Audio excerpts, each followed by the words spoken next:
Zələduzluqda ittiham edilən 25 yaşlı Füzuli rayon sakini Xətai Məmmədova hökm oxunub. İstintaq zamanı Xətainin Fərid adlı tanışına 188 min manat ziyan vuraraq həmin vəsaiti ələ keçirdiyi məlum olub. Bildirilib ki, Xətai biznes ortağı olan Fəridə gəlir əldə etmək məqsədi ilə dəyərindən ucuz qiymətə əmlak alıb satmaq niyyətində olduğunu, lakin bununla bağlı çətinlik çəkdiyini bildirib.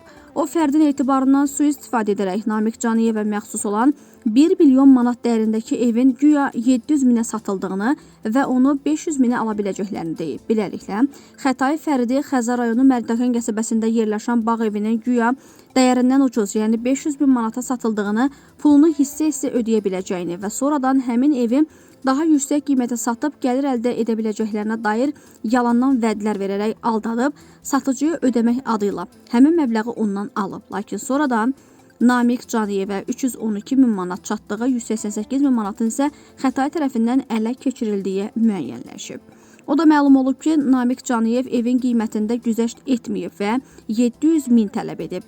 Ev sahibi məsələnin üstü açılanda Fəridlə telefon danışığında onların daha 388 min manat ödəməli olduğunu bildirib. Aldadıldığını öyrənən Fərid daha sonra hüquq mühafizə orqanlarına müraciət edib. Bundan sonra Xətai həbs edilib. Onun barəsində Cinayət Məcəlləsinin 178.3.2-ci maddəsi ilə iş açılıb.